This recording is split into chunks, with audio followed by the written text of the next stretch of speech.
नमस्कार नमस्कार नमस्कार. कसे आहात सगळे? खजिना, साठवणीतल्या आठवणीतल्या कविता, पुस्तकं आणि बरंच काहीच्या या आजच्या भागामध्ये तुम्हा सगळ्यांचं खूप खूप स्वागत.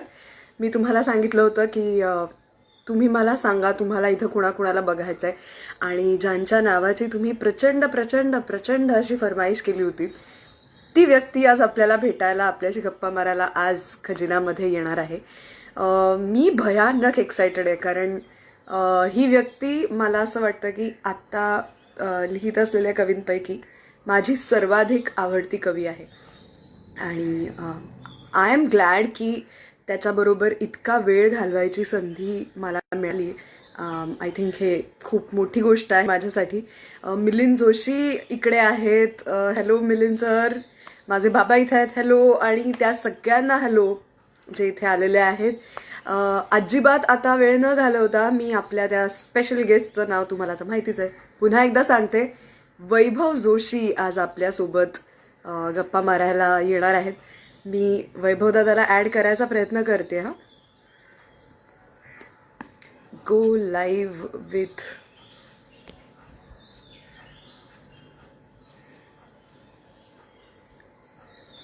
अरेच्छा.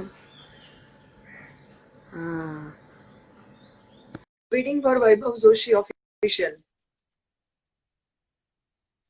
मला खूप मजा येते आज. Hi Spruha. Hi. Hello hello hello. Hi hi hi. वा वा. अशा प्रकारे आपण अनेक दिवसांनी असं समोरासमोर भेटलोय. खरं तर परवाच आपण तो कार्यक्रम एकत्र केला बंगलोर मराठी मंडळाचा, तेव्हा मला असं वाटलं की मी तुला प्रत्यक्षच भेटले. हो, मलाही कसा तसंच आहेस वाटतं. तू? मला तू माझा फोन उचलला नाहीस तरी प्रत्यक्ष भेटल्यासारखं वाटतं.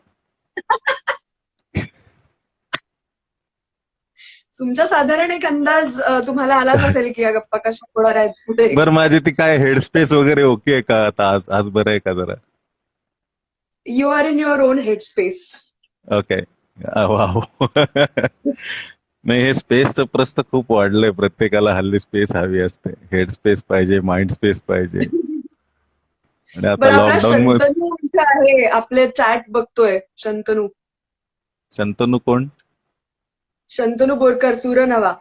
हो, शंतनू. हाय शंतनू. मिलिंद जोशीचं पण मी आणि नाही ऐकलं. हाय मिलिंद. मिलिंद सर पण आहेत. हम्म. माझे बाबाही आहेत, त्यांनाही हाय करून. बाबा नमस्कार. हाय नाही करत बाबांना. हं. काय हाय केलं तर काय, चांगले आहेत ते, असे मित्र आहेत बरं, आपले. इथे खाली जे मेसेजेस येत आहेत, तू किती छान आहेस वगैरे, हे मला पण लागू आहेत असं मी गृहीत धरतोय बरं का. सगळ्यांना नमस्कार. हे बघ, तुझ्यासाठी एक आले, एकदम हाय बाबा झालेत वैभव सर, असं काहीतरी. हा. ते मी वाचायच्या आत वरती गेली ती कमेंट. खूप पटापटा लोक कमेंट करतात आणि अनेक लोक जॉईन झाले चॅट मी मध्ये. घाबरलो पटकन, बाबा झाले तो वैभव सर म्हणल्यानंतर. तर वैभव, मी तुला थोडक्यात आमच्या या कल्पनेविषयी सांगते. हं, गेले काही दिवस आम्ही आपल्या सगळ्या मित्रांची गप्पा मारतो आहोत की या लॉकडाऊनच्या काळामध्ये सगळ्यात मला जर कुठल्या गोष्टीने मदत केली असेल तर ती आहे वाचन. हं.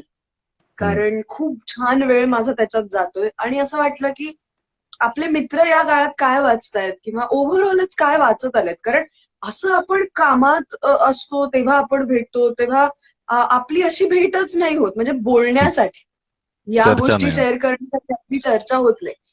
तर या निमित्ताने जर का त्या गप्पा मारता आल्या आणि लोकांनाही जे ऐकवायचं राहून गेलेलं असतं कधी कधी हं, ते ऐकवता आलं तर खूप मजा येईल.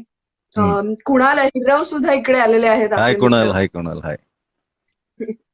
तर मुळात ही खजिन्याची कल्पना आहे, खजिना सुरू नाही, फार करण्यामागची उत्तम संकल्पना आहे. मी साठवण. ह्याचे काही एपिसोड्स पाहिलेत आणि फार इंटरेस्टिंग पद्धतीने तू लोकांशी गप्पा मारतेस. आणि मला माहित नसलेले अनेक कलाकार तुझ्या या उपक्रमामुळे मला बऱ्यापैकी चांगल्या पद्धतीने कळले आहेत. की आपण पटकीने म्हणतो की एखाद्या माणसाचं वाचन किती आहे किती नाही, आपण लवकर अंदाज लावून मोकळे होतो, पण प्रत्येकाला त्याबद्दल व्होकल होता येतच असं नाही. म्हणजे आय एम हो, ऑल्सो वन ऑफ देम, की मला पटकीने असे ना पुस्तकांची नावं तोंडावरती मारून फेकून मारता येत नाहीत की हे बघ हे मी असं वाचलं. पण अशा बोलण्यातनं गप्पांमधनं ते स्वतःचाही थोडासा धांडोळा घेतला जातोय. सो आय एम अगदी अगदी. Fortunate that I am on your show today. वा, मला मला खरंच मजा येते बाबा, कारण मला आता इतकी वर्ष तुला ओळखून सुद्धा मला ऍक्च्युली माहिती नाहीये की तू म्हणजे मला हे माहितीये की तू खूप डायव्हर्स क्षेत्रात मुसाफिरी करून आलेला आहेस हम्म, किंवा त्याच्या मागे खूप गेलंय तुझं, म्हणजे तुझे खूप परिश्रम गेलेत. आज हम्म. एक आजच्या काळामध्ये जिथे लोक मराठी नवीन गाणी ऐकत नाहीत असं आपण म्हणतो, अशा काळामध्ये तुझी गाणी लोकांच्या ओठांवरती आहेत, तुझ्या कविता लोकांना पाठ आहेत, लोक तुझ्या कवितांची स्पेसिफिक फरमाईश करतात, तुझ्या कवितांचे कार्यक्रम हाऊसफुल होतात. ही प्रचंड मोठी गोष्ट आहे असं मला वाटतं. नाही, मला तर मला याच्यामध्ये सुदैवाचा भाग जास्त आहे. आणि दुसरं असं आहे की तू जे म्हणालीस ना की डायव्हर्स आयुष्य आपण जगतो, हो, त्यामुळे कदाचित म्हणजे जर डिकोड करायचं झालं तर असं होतं की डायव्हर्स आयुष्य जगत तसंही एक कलाकार त्याच्या एका आयुष्यामध्ये अनेक माणसांचं आयुष्य जगत असतो. आणि त्यातून ज्या डायव्हर्स फील्डमध्ये मी करिअर केलं आणि जिथे जिथे फिरलो, या सगळ्यांमुळे मला वाटतं की आपलं लेखन अनुभवांमुळे, त्या जमा केलेल्या अनुभवांमुळे सर्वांच्या जवळ जाणारे काही अनुभव मी जमा केले असतील आणि त्यामुळे ते त्यांना आपलंसं वाटतंय. हा त्यांचा मोठेपणा आहे खरं तर. पण तू सोलापूरचा आहेस हे मला माहितीये. मला हम्म, इंटरेस्टिंग हे वाटतं की सोलापूर, पुणं या सगळ्याचं एक फार क्यूट असं कॉम्बिनेशन आहे तुझ्या वागण्या बोलण्यामध्ये. हम्म. तर मला त्याच्याबद्दल पण ऐकायचंय. वेल, आपण नेहमी जसं बोलतो तसंच बोलणार आहे. शो वरती आलो म्हणून खोटं नाटं असं मोठं मोठं काही सांगणार नाही. हो, नाही नाही, प- प्लीज, हा, कारण आणि तो त्याच स्वभावही गप्पा नाही, आपल्याला त्यामुळे मी सोलापूरला होतो तेव्हा तसं वृक्ष गाव आहे, म्हणजे तसं वृक्ष शहर आहे. सर्वात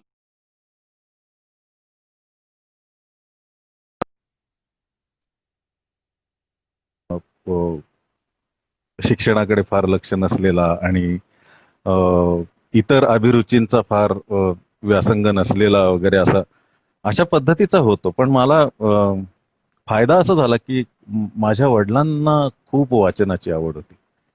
आणि वा. म्हणजे अगदी दासबोध ते शेक्सपियर असा सगळा त्यांचा प्रवास मी खूप जवळून पाहिलेला. तेव्हा फारसं कळत नव्हतं मला.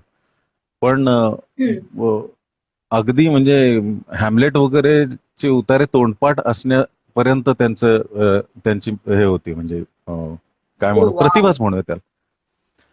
तर त्याचं मला आत्ता खूप महत्व जाणवतं की नकळत जे आपल्या कानावरती संस्कार होतात किंवा त्यांनी घरामध्ये ज्या पद्धतीने नाट्यगीतं आम्हाला ऐकवली, शास्त्रीय संगीत ऐकवलं, गझल्स ऐकवल्या, या सगळ्यांनी कुठेतरी मला हळूहळू तयार केलेलं आहे. नकळत त्यांनी पैलू पाडलेले आहेत असं मला वाटतं. अदरवाईज माझं फार सोलापूरला असताना वाचनाकडे लक्ष नव्हतं. वाचनाकडे कुठल्या लक्ष होतं मी तुला तेही सांगतो. मला सुहास शिरवळकर प्रचंड आवडायचे. आणि मी त्यांच्या पुस्तकांसाठी वाटेल ते करायचो, म्हणजे त्यांची पुस्तकं मिळवण्यासाठी. पुण्यासारखे तिथे पटकीने पुस्तकं सहजासहजी उपलब्ध होत नाहीत. मग ती लायब्ररीमध्ये येण्यासाठी आणि ती मिळवण्यासाठी मी खूप काय काय, म्हणजे ज्या स्क्रीनवरती सांगता येणार नाहीत अशा पण खूप गोष्टी मी केले पुस्तकं मिळवण्यासाठी केलेल्या आहेत. आणि आय यूज टू रीड. मी हिंदी पॉकेट बुक्स पण स्टेशनवरती जाऊन जाऊन बसून वाचायचो. सुरेंद्र मोहन पाठक वगैरे असे जे, वेदप्रकाश शर्मा, अशांची पुस्तकं मी खूप वाचली. आणि एकच होतं की खूप वाचावं असं वाटायचं. म्हणजे दिवसाला हम्म, 8-8 हम्म. पुस्तकं वगैरे वाचण्या इतपत माझी मजल होती की स्मॅम म्हणजे जवळपास. हा, भस्म्या म्हणजे ॲव्हिड रीडर ज्याला म्हणतात ना, की एक पुस्तक संपलं की दुसरं, वा. दुसरं संपलं की तिसरं पाहिजे. व्यसन होतं ते त्या काळात. प्रॉबेबली जे वाचायला हवं होतं त्या काळात ते कदाचित मी वाचलं नसेल, असं मला वाटतं. परंतु तिथे त्या त्या परिस्थितीमध्ये तेव्हा जे आवडायचं मला, जे जे काही करावं असं वाटायचं, ते सगळं वाचन मी सोलापूरला असताना नक्की केलं.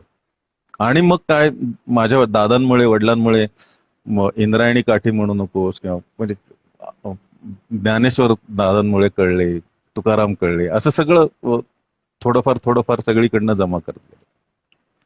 किती मस्त आहे हे ना, किती मस्त आहे. आणि वेल, मला तेव्हा वाटतं की नाही तू वाटायचं गीतकार. तेव्हा. तेव्हा म्हणजे सुहास शिरवळकर म्हणजे टॅबू घरात, म्हणजे लिटरली, म्हणजे माझ्या वडिलांना पसंतच पडायचं नाही. आणि खूप मार खाल्लाय मी त्यासाठी, पॉकेट बुक्स आणि अयो. शिरवळकर वाचण्याचे. येस. पण व्यसन होतच, त्यामुळे काय. पण मला आता असं वाटतं तू जे सांगतोयस त्याच्यातलं की संगीत किंवा ह्यावरची तुझी जी पकड आहे ते जे तेव्हा फाउंडेशन तुझं सेट झालं असेल, आता त्याचा हं. किती फायदा होत असेल ना तुला गाणी लिहिताना. कारण हो, मुळात तुला ते म्हणजे कळतंच, ते तुझ्या आतनं येतं. घरात सातत्याने संगीत चालू असायचं. वडील हार्मोनियम वाजवायचे, बहीण संगीत विशारद आहे. आणि मी 8 वर्ष तबला शिकलेलो आहे. मला नेहमी असं वाटतं की गाणं लिहिणाऱ्या माणसाला संगीताचं वेगळं असं काहीतरी ज्ञान असावं. मला अनेकदा आता त्यामुळे काय होतं की तुम्हाला लँडिंग नोट्सवरती येणारे शब्द लिहिताना तुम्हाला जर सांगीतिक ज्ञान असेल तर तिथे ते हॅम्पर न होणारे शब्द तुम्हाला लिहिता येतात. कुठल्या ठिकाणी करेक्ट. तालाबरोबर, सुरावटीबरोबर विचार बदलणार आहे, उंच सुरांना अर्थता शब्दांमध्ये पण कशी आवश्यक आहे, या सगळ्या गोष्टींचं नकळत ज्ञान जमा करत गेल्यासारखं आहे ते. बरं. पण वैभव दादा, अनेक लोकांना हे माहिती नाहीये की तू ठरवलंच नव्हतंस की तुला कवी व्हायचंय किंवा गीतकार व्हायचंय, किंवा ती प्रोसेस खरं तर तुझ्या आयुष्यात खूप उशिरा आली आहे.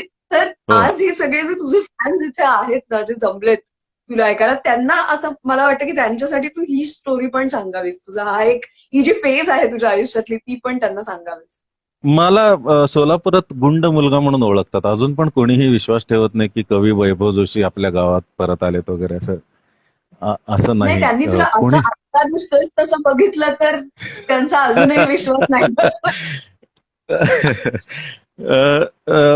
माझ्या आयुष्यामध्ये कविता खूप, मी एकांकिका लेखन वगैरे करायचो सरप्राइझिंगली. आता मी नाटक लिहित नाही. एकच नाटक लिहायला घेतले, त्याला बराच काळ लागतोय. परंतु तेव्हा मी एकांकिका लेखन वगैरे, प्रोज रायटिंग करायचो. आणि शब्दांचा लळा होता असं म्हणूया आपण. कुठल्या ना कुठल्या पद्धतीने आपण व्यक्त होत राहण्याची तहान होती. परंतु इंजिनिअरिंगला मी औरंगाबादला गेलो. कसं हम्म. बसं करिअर माझं जेव्हा रस्त्यावरती आलं आणि योग्य त्या रस्त्यावरती आलं आणि मी इंजिनिअरिंगला औरंगाबादला गेलो, तेव्हा मला खूप होमसिक वाटायचं. मला मला माझ्या गावाचं प्रचंड, म्हणजे माझ्या गावाचा लळा आहे. मला अजूनही, म्हणजे कोणी जर ऑप्शन दिला तर मी अक्कलकोटला स्वामींचं मंदिर झाडून जर मला कोणी उपजीविका चालवणार असेल तर मी सोलापूरला सेटल व्हायला तयार आहे. इतकं मी सोलापूरच्या प्रेमात आहे. आणि त्यामुळे मला औरंगाबादला करमायचं नाही. खरं तर ते हॉस्टेल लाईफ म्हणजे खूप दंगामस्ती करण्याचे दिवस आणि मित्रांबरोबर टवाळक्या करण्याचे दिवस, शिक्षणाचे दिवस, असे सगळे. पण माझं तिथे मनच लागायचं नाही. मला सातत्याने कधी एकदा सुट्टी लागो न लागो आपण काहीतरी निमित्त काढून सोलापूरला जावं, अशा ह्याच्यामध्ये असायचो मी. आणि तेव्हा माझं, आत्ता जी माझी बायको आहे दीपा, तिचं आणि माझं डिप्लोमाला असताना प्रेम जमलं होतं. We were classmates. तर सो ती स्वीट. सोलापूर तर ती सोलापूरला होती. आणि म्हणजे आमचे लग्नाच्या आधी आमची 12 वर्ष मैत्री होती. इतकं आमचं जुनं मुरलेलं प्रेम आहे. वाव. तर ती सोलापूरला असल्यामुळे मी तिचं लक्ष वेधून घेण्यासाठी, तिच्यावरचं प्रेम व्यक्त करण्यासाठी खूप वेगवेगळ्या गोष्टी आणि अटेम्प्ट करायचो तेव्हा. त्यातला एक अटेम्प्ट होता जेव्हा मी तिला एक स्वेटर गिफ्ट करायचं ठरवलं औरंगाबादून. कुरिअरनी पाठवूया, पोस्टाने पाठवूया असं.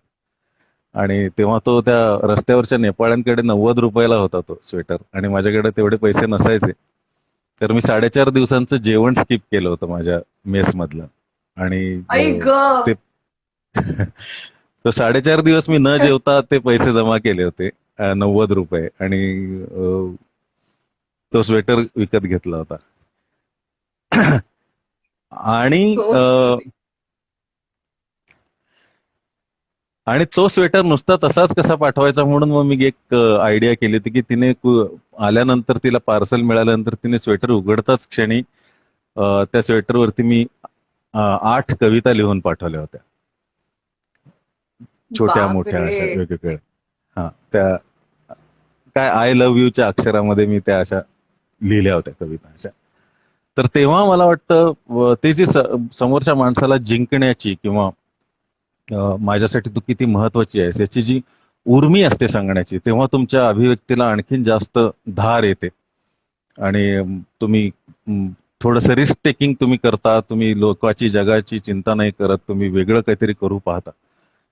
तर तिथे मला कुठेतरी कविता सापडली असावी असं आत्ता मागे वळून बघताना वाटतं, की त्या त्या क्षणाने बदल झाला माझ्यामध्ये. नो डाऊट तू इतक्या अप्रतिम रोमॅन्टिक कविता लिहितोस रे, ते असं आतनं आहे तुझ्यात. एकाच व्यक्तीबद्दल. त्याबद्दल त्याच्यात आम्ही पडत नाही. आम्ही या लव्ह स्टोरीचं पूर्णपणे आम्हाला आवडली आहे ही लव्ह स्टोरी खूप जास्त सगळ्यांना. थँक्यू. बरं, बाय द वे, लोकांना ऐकू येत आहे का? मला इथले कमेंट्स फ्रीज झाल्यात सगळ्या, तर लोकांना नाही नाही, व्यवस्थित तुझ्याकडे ऐकू येतंय. मध्ये मध्ये मध्ये तुझा आवाज एकदा गेला होता मगाशी, पण तो लगेच परत आला. आपले बर काही बर. मित्र आपल्या या सेशन मध्ये आहेत. हं. अवधूत गुप्ते जॉईन झालेले आहेत आपल्याला. तर त्यांचं गुप्ते, असं म्हणणं आहे, नमस्कार. तुझं हे ऐकून पुरुष असल्याचं वाईट वाटतं, असं त्यांचं एक म्हणणं आहे. अरे क्या बात आहे, अवधूत फारच लागवी आहे. म्हणजे कधीतरी कुठल्या तरी एका जन्मात आम्ही ऑपोजिट सेक्स मध्ये जन्माला यावं. आणि आणि अमित फाळके आहेत आपले हो मित्र, हो, ते सुद्धा आहेत वैभव तुम्हाला. वैभव जोशी लाईव्ह असताना अमित फाळके आले, हा एक अजून एक विक्रमच आहे, म्हणजे रेकॉर्ड आहे आज.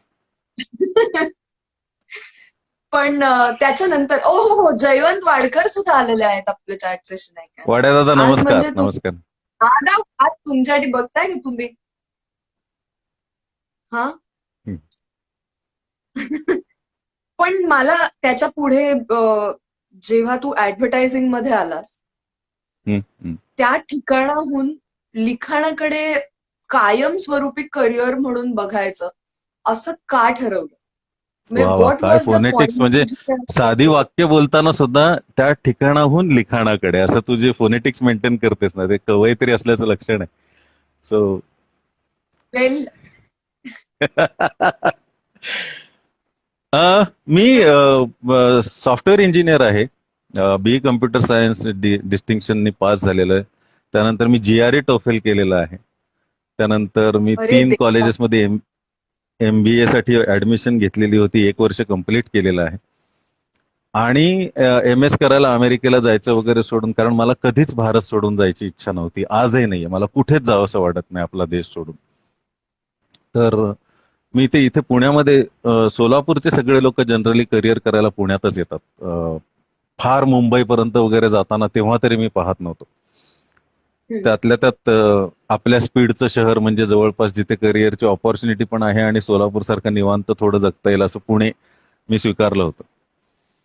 आणि मी तिथे कॉम्प्युटर्स विकायचो सुरुवातीला पुण्यात आलो तेव्हा. आणि रोज 120 किलोमीटर मोटरसायकलवरनं मी फिरायचो. मी मुद्दाम सॉफ्टवेअर इंजिनियर असून सुद्धा मार्केट मी सॉफ्टवेअर इंजिनियर असून सुद्धा मुद्दाम सेल्सचा जॉब घेतला, कारण मला फिरायला आणि मला वाहनाच्या वेगामध्ये विचार खूप जास्त मला सिंक सिंक विचार येतात, म्हणजे असे. आणि खूप गोष्टी सुचतात. ते एक आपल्याच एका धुंदीत असल्यासारखं मी ते काम करायचो. मला त्या कष्टांचं काहीच वाटायचं नाही, इतकं काय काय काय काय सुचत असायचं तेव्हा. सो ते मी करत असताना नंतर मी कॅनन नावाच्या कंपनीमध्ये, डिजिटल कॅमेऱ्याच्या कंपनीमध्ये ब्रँच मॅनेजर म्हणून कामाला लागलो. आणि तिथून खऱ्या अर्थाने म्हणजे कसं असतं ना, की सोलापूर सारख्या गावात राहिलेल्या मुलांना खूप इन्फेरियरिटी कॉम्प्लेक्सेस असतात. इट्स नॉट इझी की तुम्ही पुण्यामध्ये येऊन पटकिनी, तुमची भाषा वेगळी असते, तुम्हाला पटकन 4 चौकात मिसळताना खूप ऑकवर्ड वाटत असतं. तुमचा ड्रेसिंग सेन्स कम्प्लिटली काय म्हणतात तर वियर्ड असतो. आणि तुम्ही सतत out of the place feel करत असता. त्यामुळे त्या सगळ्या गोष्टी, असुरक्षितता सगळ्या माझ्यामध्ये होत्या. त्यामुळे एकलकोंडेपणा पण जास्ती होता, लॅक ऑफ कॉन्फिडन्स खूप जास्त, म्हणजे. आणि म्हणून मग मी ते अगदी कॅननचा ब्रांच मॅनेजर झालो. हाताखाली 20-25 लोक कामाला होते, तरी सुद्धा मी बरा, माझं केबिन बरं. आणि लोकांना कामाला फील्डवरती मुलांना पाठवल्यानंतर मी मेल्सवरती आणि याच्यावरती काम करायचो. तिथे पुण्यात आल्यापासून मात्र मला हळूहळू इतर लोकांच्या बोलण्यामुळे माझ्या एका मित्राने मला ग्रेस साहेबांच्या आणि हृदयनाथ मंगेशकरांच्या बाळासाहेबांच्या कार्यक्रमाला नेलं होतं, जणू अंगी राघवशीला. वा. आणि हा आणि आम्हाला बालगंधर्वला शेवटच्या रांगेतली शेवटच्या 2 सीट्स आम्हाला मिळाल्या होत्या. इतका तो प्रोग्राम म्हणजे पॅक, खाली मध्ये मध्ये लोक बसलेले वगैरे. आणि बाळासाहेबांनी कुठली तरी एक विराणी गायली आणि त्या विराणीच्या एका ओळीवरती ग्रेस साहेब 59 मिनिटं बोलत होते. आणि मला त्या दिवशी म्हणजे असं असं झालं की हे काय आपल्याला आपल्या समोर तेजाचं ज्ञानाचं भांडार उघडलेलं आहे, की एखादी ओळ विश्लेषण करण्यासाठी जेव्हा एखादा माणूस बोलायला लागतो तो इतक्या बहुअंगी, इतक्या पद्धतीने विचार करून. आणि आपण आता मी तेव्हा जे काही लिखाण करायचो ते खूपच बेसिक बेसिक असं असायचं. आणि मला ते त्याच्या खोलात जाण्याची सवय लागली. मी पुण्यात आल्यानंतर माझ्या एका मित्राला अ, अ, मुली पटवायच्या असायच्या म्हणून चारोळ्या लिहायला लागलो. म्हणजे त- त्याचा त्याचा असा दावा होता की तू लिहिलेलं खूप इफेक्टिव्ह आहे माझ्यासाठी आणि खूप लकी आहे, तर तू ते मला लिहून देत जा. आणि तो तो तसा खूप उच्चृंखल होता स्वभावाने, त्याला खूप चारोळ्या लागायच्या तेव्हा त्या काळात. आणि परत परत लागायचं. हा, तर त्यामुळे तिथे माझं लेखन सुरू झालं होतं. आणि कुठून कुठून तरी अशी सारखी पावती येत राहायची की तुम्ही जे लिहिता आहात त्याला काहीतरी सबस्टन्स आहे. पण हे खूप अंधुक असतं, म्हणजे निसरड असतं. त्या त्या काळामध्ये आपण त्या म्हणजे एक बुडणाऱ्याने काडी धरून ठेवावी तसं आपण एकेका कौतुकाला, एकेका प्रतिक्रियेला धरून ठेवतो सुरुवातीच्या काळामध्ये, की नाही नाही अरे यांनी आपल्याला लिहायला सांगितलेलं आहे आणि यांना आवडतंय आपलं म्हणणं असं वगैरे. परंतु एक एक जे त्याला एक एक लोकमान्यता लागते. म्हणजे आता किती सहज आपण परफॉर्म करतो आणि 500चा 1000चा ऑडिटोरियम भरलेला असला तरी आपल्याला पहिल्या 5 मिनिटात ऑडिटोरियमचा लसावी काढता येतो की आज काय ऐकवायचंय काय नाही आणि हे सगळं. पण सुरुवातीच्या काळामध्ये ह्या गोष्टी तुम्हाला कळतच नसतात. एकतर तुम्हाला पाहिजे ते सगळं लिहित असता आणि सातत्याने समोरून येणाऱ्या फीडबॅककडे तुमचं लक्ष असतं आणि त्याच्यावरून तुम्ही तुमच्या लेखनाची दिशा ठरवत असता. माझं तसं व्हायचं त्या काळामध्ये. आणि परंतु हे म्हणजे तुटक तुटक एखादी व्यक्ती कोणीतरी समोर आलं की पटकीने काहीतरी ऐकवलं काय, तेव्हा काय मोबाईलचा एवढा वापर नव्हता, पण कागदावर लिहिलेलं वगैरे ऐकवायचं असं असं चालायचं. परंतु कॅननचा ब्रँच मॅनेजर असताना मी एका दुपारी सगळी कामं झाल्यानंतर आता काय बघायचं इंटरनेटवरती, कारण तेव्हा आम्हाला पहिल्यांदा डेडिकेटेड सर्व्हर लाईन दिल्लीहून मिळाली होती. तेव्हा इंटरनेट कसं वापरायचं आणि आपल्याला असं डेडिकेटेड 24 तास इंटरनेट बघता येऊ शकतं नॉन पेड, म्हणजे कंपनीच्या खर्चाने. आत्ताच्या आपण लॉकडाऊनच्या काळामध्ये आपण लकी आहोत की आपल्याला ही सगळी सुविधा उपलब्ध आहे. नाहीतर फार म्हणजे फार घरामध्ये मतभेद आणि भांडणं झाली असती जर ह्या सगळ्या गोष्टी नसल्या असत्या. तर खरंच चांगल्या अर्थी मला असं वाटतं. तर तेव्हा मला ते इंटरनेटचं कनेक्शन मिळालेलं असल्यामुळे मी मराठी कविता नवीन लागलेल्या छंदामुळे मी शोधत असताना मला मायबोली.com ही साईट दिसली. आणि अमेरिकेत असलेल्या एका मराठी माणसाने अजय गल्लेवाले यांनी ती सुरू केलेली वेबसाईट होती. आणि मी भांबावून गेलो तिथल्या लोकांची प्रतिभा. आणि एकतर त्यांनी गद्य पद्य असे विभाग अनेक केलेले आणि त्याच्यामध्ये सुद्धा पद्यमध्ये त्यांनी चारोळी, भावकविता, गझल असे वेगवेगळे प्रकार केलेले. आणि मी तिथं लोकांचं वाचायचो तेव्हा ते स्टोअर व्हायचं नाही. आता जसं फेसबुकवरती तुम्हाला दिसतं तसं ते प्रवाही व्हायचं आणि ते सगळं वाहून जायचं, कारण स्टोरेजला तेवढी त्यांच्या सर्व्हर्सला जागा नसायची. हा, सो मी ते बघायचो आणि विस्मयचकित व्हायचो आणि मला असं वाटायचं की कुठेतरी मी इथे माझं लिहिलेलं काहीतरी पोस्ट करावं. आणि पण ते डेअरिंगच होत नव्हतं. मी रजिस्टर करून 2.5 महिने धाडस न करता फक्त लॉग इन होऊन वाचत बसायचो लोकांचं. आणि पण पण मग एके दिवशी तोच तो मित्र ज्याला माझ्या चारोळ्या खूप उपयोगी पडायच्या, तो मला रात्री आम्ही एका सुयोग्य ठिकाणी गप्पा मारत बसलेला असताना, जेव्हा भीती खूप कमी वाटते आणि कॉन्फिडन्स वाढतो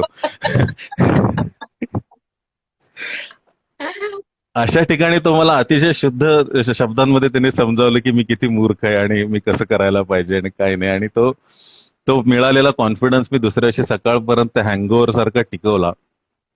आणि वा. अ,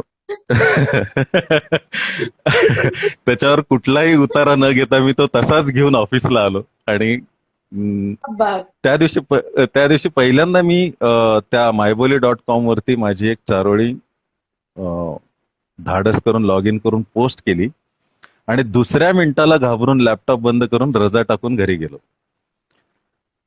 इतकी भीती की लोक काय म्हणतील आपल्या लेखनाला. आणि हे नंतर मला घरून नाही, दुसऱ्या दिवशी ऑफिसमधून जेव्हा मी तिथे परत लॉग इन झालो बिचकत तेव्हा मला इतक्या कॉम्प्लिमेंट्स तिथे येऊन गेलेल्या आढळल्या. काही लोकांनी पर्सनल मेसेजेस केले होते. आणि खूप जास्त म्हणजे जी लोकमान्यता आपण शोधत असतो, एक एक लोकमान्यता, एक आधी एका इंडिव्हिज्युअल माणसाला तुमचं लेखन आवडणं, दुसरं म्हणजे लोकमान्यता, आणि तिसरं म्हणजे राजमान्यता, जी तुम्हाला पुरस्कारांनी किंवा इंडस्ट्रीमध्ये तुम्हाला ज्या पद्धतीने लोक स्वीकारतात त्या. तर त्या मान्यतेच्या स्टेजमध्ये मला तिथे त्या लोकांनी खूप पहिल्या दिवशीच इतकं भरभरून प्रेम केलं. आणि त्यामध्ये एक मैत्रीण होती तिथे, ती जी नंतर मैत्रीण झाली, तिचं नाव होतं क्षिप्रा. आणि ती मला वाटतं ती खूप म्हणजे तिच्या नावावरनं आणि तिच्या बोलण्यावरनं ती कुठेतरी प्रोफेसर असणार मराठीची, आणि तिने PhD केलेलं असणार. आणि भयानक काय म्हणतात ते सेन्सिबल बोलणारे आणि अस्खलित बोलणारे जे लोक असतात तशा पद्धतीने तिने माझ्या 2-4 कवितांचं, चारोळ्यांचं तिने विश्लेषण केलं होतं. आणि तिने मला मग एके दिवशी मेल करून सांगितलं की वैभव, तुझी कविता ही चारोळ्यांची कविता नाहीये, ती 4 ओळींमध्ये वा. कधीच सीमित करू नकोस. आणि मला असं वाटतं की that was one more turning point in. पहिला जो टर्निंग पॉइंट होता तो दीपाला कविता लिहून पाठवल्याचा.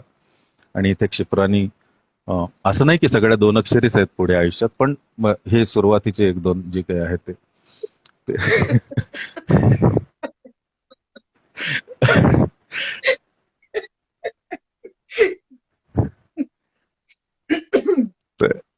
पण तेव्हापासून मी विचार करू लागलो की ह्याचा पुढे हा प्रवाह कुठे जाणार आहे. आणि मग खऱ्या अर्थाने सुरेश भट, ग्रेस साहेबांची पुस्तकं आणून त्यांचं वाचन करून बोरकर, सगळ्या म्हणजे इवन नासिर काझमी साहेब, इक्बाल, गालिब साहेब, तर म्हणजे सगळ्या पद्धतीचे, म्हणजे जसं बरोबर सोलापूरला मी सुहास शिरवळकर, हेराल्ड रॉबिन्स आणि हिंदी पॉकेट बुक्स यांचा फडशा पाडायचो, तसा मी कवितांच्या मागे लागलो वेड्यासारखा. आणि इतकं, आणि त्यातला मला जो फॉर्म स्वतःला सर्वात जास्त आवडला तो गझलचा फॉर्म आवडला. म्हणजे मला असं वाटतं की माझ्या अत्यंत जवळचा जो फॉर्म आहे, ते म्हणतात ना की तुम्ही जर एखाद्या बेटावरती एकटेच अडकला असाल आणि तर तुम्ही सर्वात शेवटची कुठली गोष्ट कराल मरण्याआधी किंवा काय करणार, तर मला असं वाटतं की मी एक शेर जर लिहू शकलो तर मी फार सुखाने मरेन कुठल्याही बेटावर जर अडकला असेल तर. तर वा वा. तर सुरेश भट साहेब, मी खूप बोलतोय का? तू बोलतच नाहीयेस. नाही नाही, हेच मला ऐकायचंय रे वैभवदा. म्हणजे हेच मगाशी जे मी म्हटलं की हे आतापर्यंत इतक्या वर्षात मला कधी माहिती नव्हतं, जे आज या गप्पांमधून मला कळतंय.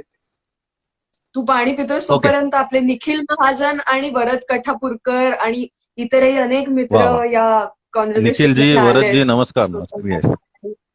आणि बाकी सो सगळ्यांनाही हाय. सॉरी मी सॉरी वैभवदा, मी मध्ये फक्त तुला एकदा कट करते. खूप जण हाय हॅलो म्हणतायत आणि असं म्हणतायत की तुम्ही आमचं नाव घेत नाहीये. पण मित्रांनो, खूप जण या चॅट सेशन मध्ये आता आहेत आणि प्रत्येकाचं नाव मी घेत बसले तर खरोखरच या अशा गप्पा मारता येणं अशक्य आहे. सो प्लीज समजून घ्या आणि आपण त्वरित परत वैभवदाकडे जाऊया.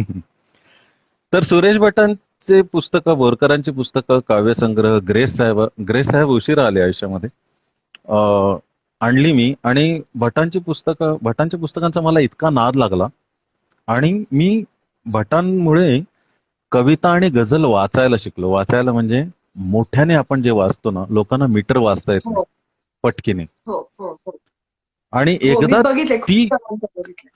हा ती युक्ती एकदा जेव्हा सापडली ना, तेव्हा ते लहान मुलाला नवीन खेळणं आणून दिल्यासारखं मी एकदम म्हणजे त्याच्यामध्ये रात्रंदिवस त्याच्यातच गुंग झालो की ह्याचं काय असेल त्याचं काय असेल. आणि ते वेळ इथपर्यंत गेले की मी पुखराज पूर्ण मीटरमध्ये वाचून काढला. आणि गुलजार साहेबांना मी भेटल्यानंतर हे सांगितलं की गुलजार साहेब त्याच्यामध्ये मुक्तछंद असं काही नाहीये बरं. तर ते म्हणाले माझ्या आयुष्यामध्ये मी एकही ओळ मुक्तछंदात लिहिलेली नाहीये वैभवजी, आणि मला तू पुखराज मीटर्ड आहे हे सांगणारा पहिला मुलगा आहेस, असं त्यांनी सांगितलं होतं. So amazing. इतकं ते इतकं ते मीटर डिकोड करणं आणि हे सगळं. आणि नंतर त्याचा दुष्परिणाम असा झाला की मी माझे सगळे विचार, मला सुचणाऱ्या ज्या काही कविता तेव्हा तुटपुंज्या होत्या, ते सगळं सुरेश भटांसारखं आणि त्यांच्या मीटरमध्ये आणि त्यांचंच वाटेल असं एक दोन मी पोस्ट पण केल्या होत्या. तेव्हा लोकांनी म्हटलं की सुरेश भटांच चोरली आणि त्यांचीच मग डायरेक्ट कॉपीज करायची तर एवढं कशाला लाज वाटत नाही का वगैरे असं खूप ऐकून घेतलं होतं तेव्हा. पण हो. त्या बोलण्यावरनं चिडण्यात न जाता मी ऍक्च्युली मी त्याचा अभ्यास केला आणि मला खरंच पटलं की हो असं होऊ शकतं की की गाल गागा तारा दारा हे म्हटलं की स्तब्धतेशी बोलणारे पाहिजे कोणीतरी, आसवांना ऐकणारे तर ती सातत्याने पाहिजे. तुम्हाला त्या मीटरमध्ये तेच शब्द ऐकू येत राहतात, सुचत राहतात. स्तब्धतेशी, शांततेशी, आर्ततेचा, या सगळं मारव्याचा, पावसाचे असेच तुम्हाला शब्द सुचत राहतात आणि तुम्ही त्याच्यामध्ये गुरफटून जाता कम्प्लिटली. सुरेश भटांचा मुलगा माझा खूप चांगला मित्र आहे चित्तरंजन भट. आणि मी त्याला आम्ही असे भेटायचो इनफॉर्मली, तेव्हा सुद्धा मी त्याला अनेकदा म्हटलेले की अरे त्यांचं वाचलं की त्यांच्यासारखंच सुचतं. मग मी एके दिवशी काय केलं की सरळ सगळी पुस्तकं सुरेश भटांची घेतली आणि माळ्यावरती टाकून दिली की यापुढे 6 महिने मी सांगतो. सुरेश भट वाचणार नाही. की माझी अभिव्यक्ती, कारण काय आहे माहितीये का, भटांचा आक्रोश किंवा कुठल्याही कवीची अभिव्यक्ती ही त्याला सुटेबल असते कारण तो ती कविता जगलेला असतो. भट साहेबांनी जे आयुष्य बरोबर. भोगलं आहे ते त्यांनी सांगावं, त्यांनी किती भोगलंय. आपल्यासारख्या सेक्युअर्ड चाइल्डहुड काढलेल्या लोकांनी आयुष्यात कधीही म्हणजे कुंपणावरनं सुद्धा उडी न मारणाऱ्या लोकांनी उगीच आक्रोश करायचा की मी किती आयुष्यामध्ये भोगलंय आणि काय, आणि म्हणजे 2 वेळचं व्यवस्थित जेवून 60-70% मार्क घेऊन ज्यांनी सुरक्षित बालपण घालवलेलं आहे त्यांनी आक्रोश केला तर तो वायफळ वाटतो. म्हणजे तो आक्रोशाचा आक्रस्थळेपणा व्हायला वेळ लागत नाही.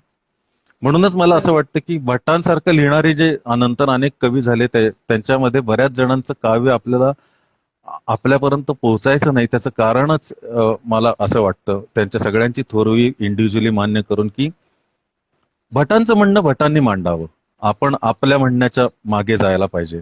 तुझं आयुष्य काय आहे आणि तू ते काय डिकोड कशा पद्धतीने करतोस आणि तुझ्या अनुभूती तू कशा मांडतोस. म्हणून मी ते त्यांचं लेखन, त्यांची पुस्तकं वाचायचं थांबवलं सगळं. आणि मग मी असा विचार करायला लागलो की मी भटांची एक रचना घ्यायचो, एक शेर घ्यायचो आणि हे त्यांनी कुठल्या मनस्थितीत लिहिलं असेल, तेव्हा नक्की त्यांच्या हम्म, आयुष्यात हम्म, काय हम्म. घडलेलं असू शकतं. What is the back end process. इतक्या दिव्य ओळींपर्यंत येईपर्यंत तो माणूस कुठल्या कुठल्या स्थित्यंतरातून गेलेला असेल, मानसिक स्थित्यंतरातून, ऐहिकातल्या स्थित्यंतरातून, असा विचार करू लागलो. आणि तेव्हापासून मला कवितेच्या मागे जाण्याची सवय लागली. म्हणजे मुका पाऊस एकांती मुक्याने बोलला होता, असा गझलच्या मतल्याने अशी सुरुवात करताना दुसरी ओळ कुणाचा हुंदका माझ्या गळ्याशी दाटला होता, हे लिहिता येण्यासाठी आता मागून मी माझ्या मनाला सांगतो आहे, अरे हा आपला होता, अरे तो आपला होता. मुका पाऊस इतक्या ओघवत्या आणि सहज ओळींमध्ये तुम्हाला गझलचा शेर लिहिता येण्यासाठी किती आयुष्य त्या माणसाला भोगावी लागली असतील, किती किती स्थित्यंतरातून जावं लागलं, याचा मी विचार करू लागलो. मग मी चित्तरंजनला पण विचारायचो, म्हणजे कळ्यांची काळजी होती फुलांचा मामला होता, का फुलांची काळजी होती कळ्यांचा मामला होता, असं का नाही लिहिलं, तसं का लिहिलं, याचा विचार करता करता कवितेचा शोध घेण्याचं व्यसन लागलं. आणि मग मी माझी कविता, माझी गझल खऱ्या अर्थाने लिहू लागलो असं मला वाटतं, ज्याच्यावरती होपफुली कोणाचाही स्टॅम्प नव्हता कुठले. तू आता हे सांगतोयस ना, तर मला सगळ्यांना हे सांगायचे मुद्दाम. कारण आता मला काही मागच्या आपल्या कॉन्व्हर्सेशनच्या पण लिंक्स लागतायत. मला माझी कविता सापडायला खूप मोठी मदत वैभव दादांनी केली. ती अशासाठी, ज्या प्रभावाबद्दल तो आता सांगतोय तो मला नेहमी सांगत आलाय की माझ्या लिखाणावर, आणि हे मलाही जाणवतं की माझ्या लिखाणावर इंदिरा संतांचा प्रभाव आहे खूप जास्त. हम्म, कारण मी हम्म, हम्म. इंदिराबाईंची कविता खूप वाचलीये आणि मनामध्ये आहे ती. त्यामुळे अनेकदा माझ्या कवितेमध्ये इंदिराबाईंसारख्या प्रतिमा येतात. इंदिराबाईंसारख्या, मी कित्येक माझ्या कविता अष्टाक्षरी कविता आहेत आणि हो. प्रत्येक वेळेला कार्यक्रमामध्ये एकामागोमाग एक अष्टाक्षरी कविता आहे माझी, असं वैभवदादाच्या लक्षात आलं की वैभवदादा मला खून करतो किंवा मला जाणीव करून देतो की मी बॅक ऑन त्या सेम ट्रॅकला चालली आहे. सो माझ्या बाबतीतली ही गोष्ट लक्षात आणून देण्याची खूप मोठी जबाबदारी वैभवदादांनी पार पाडली आहे. इनफॅक्ट अजून सुद्धा अनेकदा असं होतं की मी एखादी कविता करते, गझलमध्ये मी अत्यंत कच्ची आहे, तर एखादं काही मी खरडल्यासारखं केलं तर मी त्याला पाठवते आणि मग तो त्याच्यावरती त्याला काय वाटतं ते सांगतो, किंवा त्या प्रोसेसमध्ये त्याचा सहभाग खूप जास्त आहे. आणि अशा पद्धतीचं शेअरिंग ना वैभव दादा, मला वाटत नाही फार लोकांमध्ये राईट. असतं. फॉर्च्युनेटली आत्ताच्या कवींमध्ये ते खूप जास्त आहे असा माझा दावा आहे. म्हणजे मला असं वाटतं की कदाचित कम्युनिकेशनची माध्यमं जास्त अवेलेबल झाल्यामुळे सगळे लोक कनेक्टेड आहेत, येस. सोशल मीडियावरती एकमेकांचं वाचतात. आता तुझ्यासारखी कवयित्री लोपामुद्रासारखं एखादं पेज चालवते, हे मला इतकं जास्त सुखावणारं आहे की तू फक्त तुझ्या कविता पोस्ट करून तुझी पॉप्युलरिटी, तुझा टीआरपी आणि तुझे फॉलोअर्स वाढवणे हा मुद्दा नाहीये. मी तुला पाहिलेलं आहे की तू अगदी नंदुरबार विदर्भातल्या सुद्धा एखाद्या कवीच्या पेजवरती सरळ किंवा प्रोफाईलवरती जाऊन चांगली कविता असेल तर तू तिला दाद देतेस. तू चांगल्या काव्यगुणांच्या मागे असतेस, ती कोणी पोस्ट केली ह्याच्याकडे जात नाहीस तू. So that's hats off to you, कारण हे करणं खूप अवघड आहे. आणि बरेच जण असं म्हणतात की आम्ही मराठी कवितेचा कैवार वगैरे घेतलाय, पण ते ऍक्च्युली म्हणणं वेगळं आणि ते करून दाखवणं. नाही, पण आपल्याला व्हाईल यार. कैवार नाही काय, आपण आपल्याला सुरेश फक्त भटांबद्दल चांगली बोलतो कविता आहोत. आवडली की चांगलं म्हणायचं. अ, अ, आपण सुरेश भटांबद्दल बोलतो आहोत आणि माझा प्रवास मांडतो आहोत, तर मी एक गझल ऐकवतो. बरेच जण असं म्हणतात की काहीतरी ऐकवतो. ऍक्च्युली खूप जण म्हणतात की, आणि खरंच मी परत परत म्हणते की तू इथे असताना आज गझल किंवा हे हे ऐकायला नाही मिळालं तर लोक मारतील मला पकडून पकडून. नाही तर अवधूत होता इथे किंवा आहे, तर मी अवधूतने गायलेली आणि तू सकाळी पोस्ट टाकली त्याच्यामध्ये ज्या गझलची फरमाईश होती ती मी ऐकवतो. वियतगंगा वृत्तातली ही गझल आहे की जुन्या फोटोत दिसणारे खरे हसणे कुठे गेले. वा. जुन्या फोटोत दिसणारे खरे हसणे कुठे गेले. ऋतूंचा हात धरुनी आपले फुलणे कुठे गेले. जुन्या फोटोत दिसणारे खरे हसणे कुठे गेले.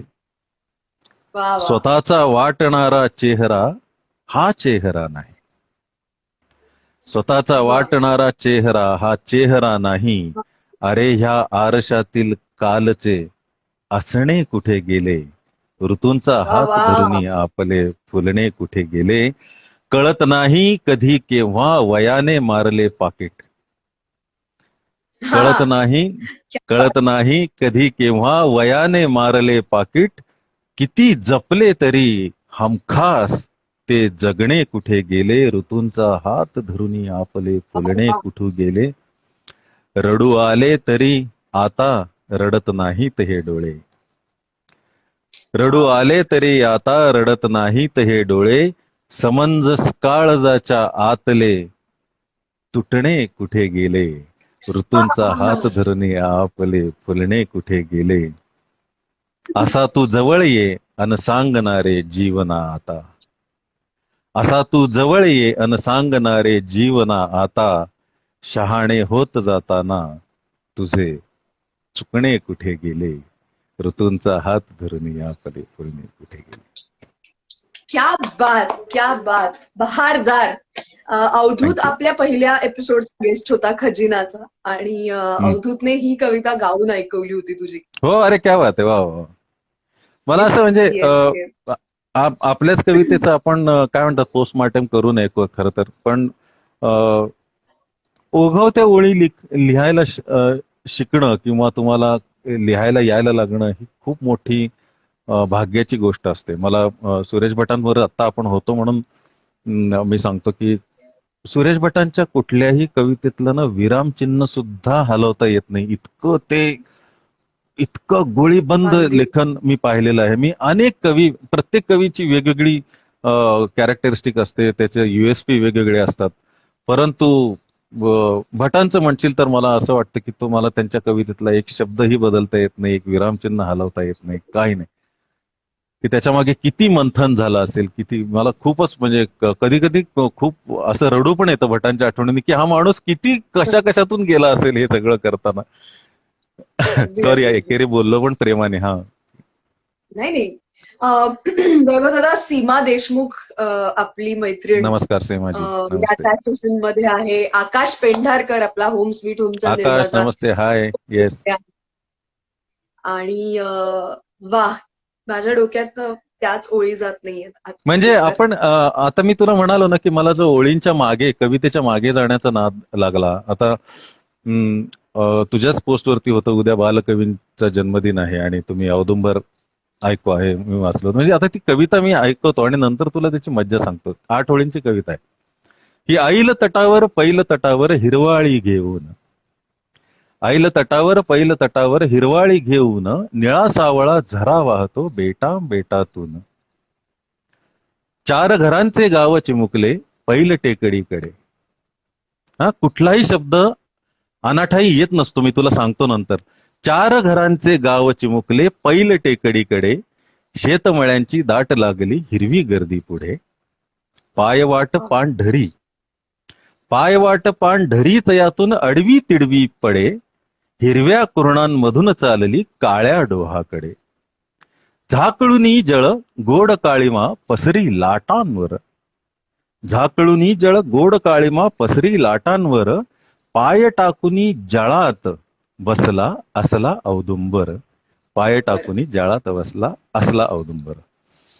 वरवर पाहता पाहता, म्हणजे आणि खरंच त्यांनी तसं लिहिलेलं असू शकतं, पण वरवर पाहता पाहता ही निसर्ग कविता वाटते, समोर दिसणाऱ्या दृश्याचं वर्णन केलेलं वाटतं. हो हो हो. पण मला त्याच्या मागे जाता जाता असं वाटतं की ऐल तटावर पहिलं तटावर म्हणजे जन्म आणि मृत्यूचे 2 तट आहेत, त्या दोन्हीवरती हिरवाळी आहे. आई आई ऐल तटावर पहिलं तटावर हिरवाळी घेऊन, निळा सावळा झरा वाहतो, आयुष्य वाहतं बेटा बेटातून. म्हणजे प्रत्येक माणसाचं एक एक बेट आहे. बेटा बेटातून निळा सावळा झरा वाहतो, त्याची निळी कृपा वाहते, ती निळाई वाहते. 4 घरांचे गाव, 4 आश्रम सांगितलेत आपल्या ह्याच्यामध्ये: ब्रह्मचर्य, गृहस्थाश्रम, वानप्रस्थ आणि संन्यास. 4 घरांचे गाव चिमुकले पैल टेकडीकडे, शेतमळ्यांची दाट लागली हिरवी गर्दी पुढे. ते पार केल्यानंतर माय खरी गॉड. हिरवी गर्दी पुढे आहे. आणि पायवाट पांढरी, पायवाट पांढरी तयातून अडवी तिडवी पडे, प्राक्तनाची वाट त्यातून अडवी तिडवी पडत पुढे जाते तुमच्या तळहातावरच्या रेषांसारखी. आणि हिरव्या कुरणांमधून चाललेली काळ्या डोहाकडे, जन्माकडून मृत्यूकडे ती वाट चाललेली आहे.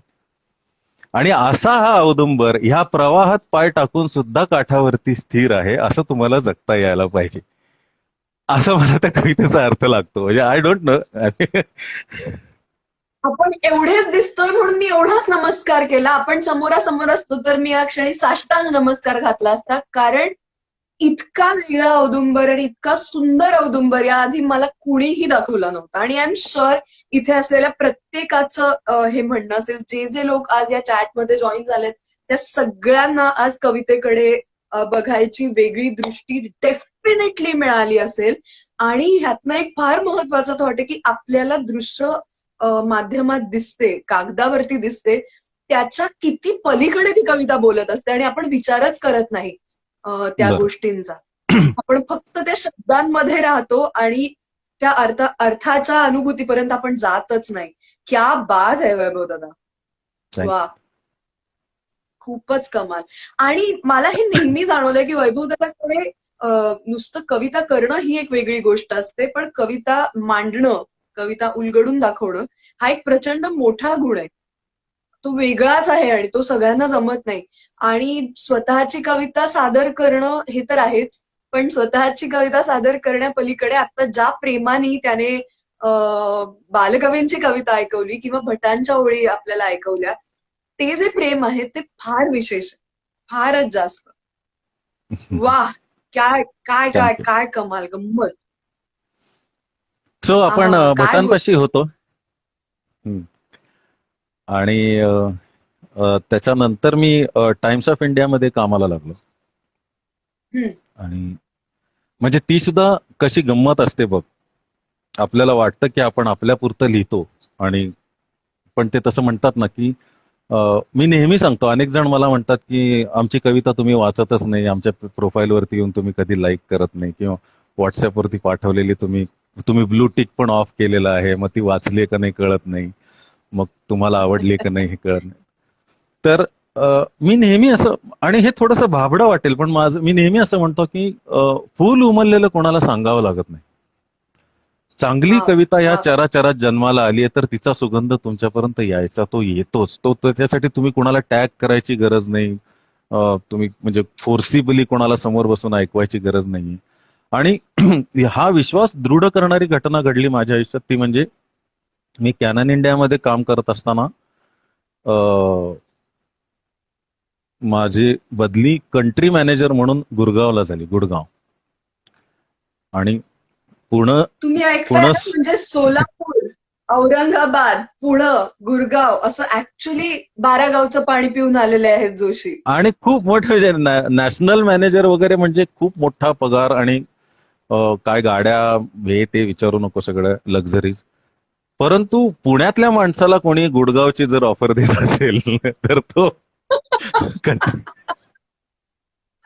तुम्ही कितीही ऐश्वर्य माझ्या पायाशी आणून होता, पण ते संतोष बेकरीचं पॅटीस आणि हिंदुस्तान बेकरी आणि रुपाली, वैशाली, आणि चितळ चितळे आणि कुठे सोलापूरहून येणार जवळचं गुरगाव गाव. मध्ये. हा, ते सगळं काही येणार नाही. त्यामुळे so I was in a dilemma. त्या दिवशी मला जेव्हा प्रमोशन ऑफर झालं होतं तेव्हा मी खूप डिलेमामध्ये होतो. आणि माझं आयुष्य इतक्या चमत्कारिक चांगल्या वाईट घटनांनी घडलेले, त्यातली एक चांगली घटना म्हणजे त्या दिवशी मला टाइम्स ऑफ इंडियाचे पुण्याचे चीफ सीईओ यांचं मला हे आला, फोन आला, प्रणब मुजुमदार म्हणून, बंगाली माणूस. हम्म, हम्म, हम्म. बरं, त्यांचा मला का फोन आला असेल, तर ते अरुणाताई ढेरे यांचे खूप चांगले मित्र. अच्छा. बर, ते चांगले मित्र का, तर त्यांचं कॉमन व्यासंग म्हणजे मराठी कविता, बंगाली माणूस असून सुद्धा. म्हणजे किती. तर त्यांनी, हा, तर त्यांनी मला फोन केला की अलीकडे कोण कोण काय काय लिहितं याच्यामध्ये, मला मी तुझंही नाव ऐकलं आणि अमकं तमकं, तर काय करतोस तू, कुठे असतोस. मोबाईलवरती फोन केला तर म्हटलं मी कॅननमध्ये ब्रँच मॅनेजर म्हणून काम करतो. आणि अरे तू म्हणजे कॉर्पोरेटमध्ये काम करतोस, काय काय शिकलंयस, अमकं तमकं शिकलोय हे ते, आणि मग किती जणांची ब्रँच हँडल करतोस, असं तसं केलं. आणि ते मला म्हणाले की मग तू उद्या माझ्याकडे इंटरव्ह्यूला ये आणि टाइम्स ऑफ इंडियामध्ये आपण तुला कामाला घेऊया. तर आजच मला बापरे. कॅनन सोडावं लागेल की काय, अशी परिस्थिती. आणि दुसऱ्या दिवशी त्यांनी मला इंटरव्ह्यूला बोलवलं. मी आपला ब्लेझर बिझर घालून, सीव्ही घेऊन, आणि हे सगळं, आता टाइम्स ऑफ इंडिया एवढं मोठं नाव आणि कुठली पोझिशन ऑफर करतायत वगैरे, असं सगळं. त्यांच्या केबिनमध्ये गेलो. मग ते आणि इंद्रनील मुखर्जी म्हणून त्यांचे असिस्टंट, असे दोघे बसले होते. तर त्यांनी पुन्हा एकदा माझी माहिती विचारली, मी तुझं नाव ऐकलंय, चांगलं लिहितोस तू वगैरे असं, आणि ऐकाव म्हणले 2 कविता. मग मी तेव्हा ज्या काही आठवल्या, जेवढ्या पाठ होत्या, सुचल्या तेवढ्या 2 कविता त्यांना ऐकवल्या. त्यांनी मुंबईला त्यांच्या HR डिपार्टमेंटला फोन केला की ह्या माणसाला डेप्युटी चीफ मॅनेजर म्हणून मोठ्या पोस्टवरती मी अपॉइंट करतोय, याचा पगार वगैरे ठरवा, ह्याला त्याचे ऑफर लेटर त्याचं फॅक्स करा. आणि मला म्हणले जा. शप्पथ. तर 2 कवितांवरती मी टाइम्स ऑफ इंडियाचा डेप्युटी चीफ एक्झिक्युटिव्ह म्हणून 5 वर्षानंतर किती कमाल आहे. वा वा. म्हणजे आय रिअली, म्हणजे आता सुद्धा मला विचार केला तर ते अक्षरशः अशक्यप्राय वाटतं की टाइम्स ऑफ इंडिया एवढं मोठं नाव मीडियामध्ये, आणि त्याची एवढी मोठी पोझिशन, त्याचा एवढा मोठा इंटरव्ह्यू. मला असं म्हणजे जनरली पॅनल घेऊन इंटरव्ह्यू होतात, आणि तिथे मला फक्त 2 माणसांनी, त्यातले एका दुसरा इंटरेस्टेडच नव्हता, त्याला काही कळत नव्हतं. आणि एका माणसाने विचार. मन लावून 2 कविता ऐकल्या आणि मला म्हणले, "जा सिमरन जी ले अपनी जिंदगी, तेरे को अपॉइंट किया है." क्या बात है, वा वा वा, फार कमाल, फारच कमाल. पण वैभव दादा, हे टाइम्स ऑफ इंडिया मधलं एक 5 वर्षाचा कालखंड गेल्यानंतर वेन यू डिसाइडेड की आता तशी फारशी काही बॅकग्राऊंड नसताना प्रोफेशनली आपण कवी, गीतकार म्हणून काम करायला सुरुवात करायची, तेव्हा ती रिस्कच आहे ना, सगळं एवढं चाललेलं सोडून हो.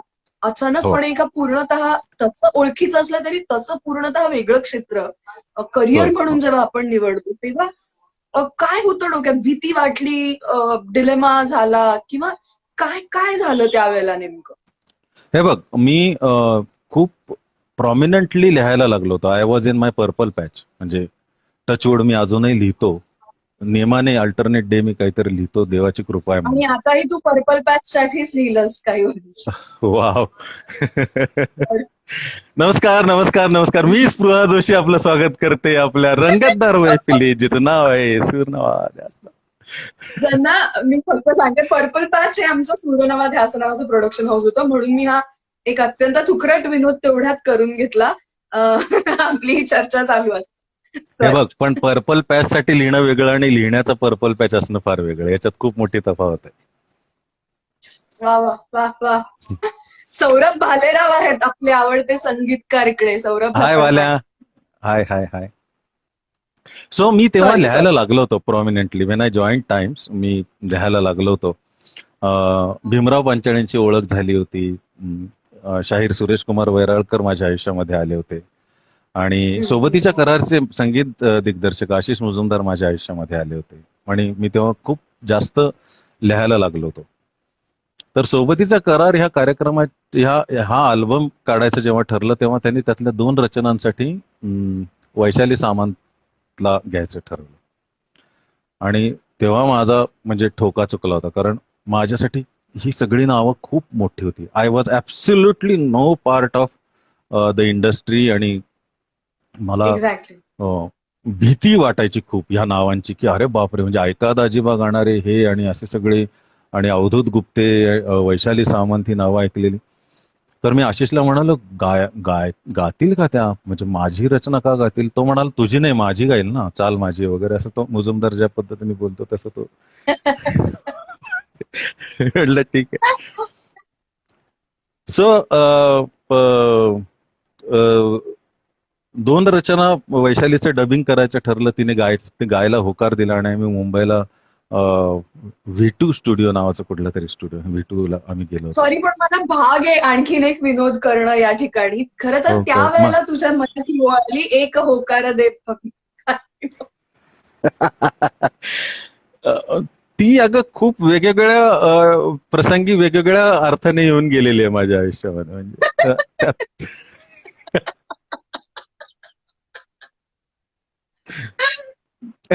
मला मारती कारण मी म्हणजे अगदी इतकी बडबड करते. कालचीच गोष्ट सांगायची झाली एक, नको ती नको सांगायला, एक होकार द्यायची, पण म्हणजे अशी वेळ येत असते सतत. आय मीन टू से, काल मी मुलाला म्हणत होतो की अरे माझा ऐक जरा, एक होकार दे असं. वा, छान आहे, छान आहे, चांगलंय.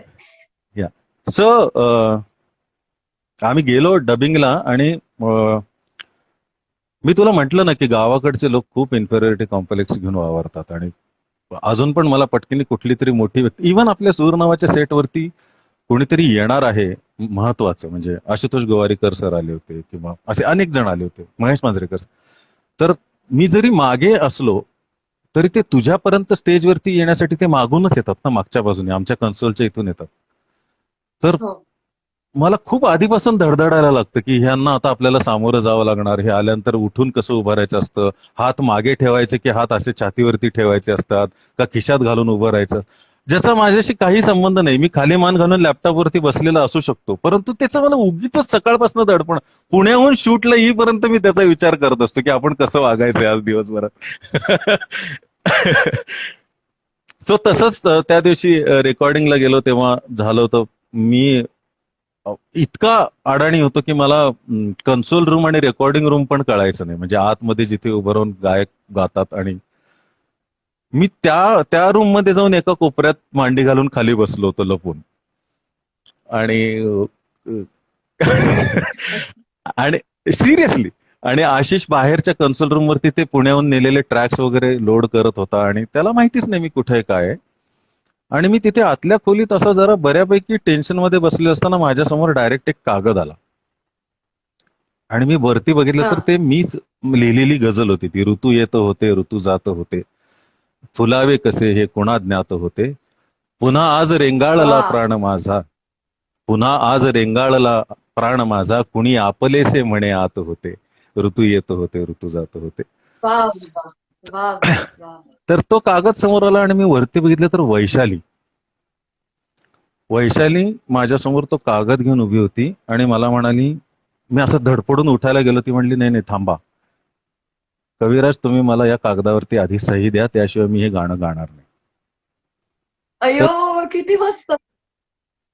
First autograph in my life, पहिला ऑटोग्राफ वैशाली सामंतला दिलेला. सो किती छान.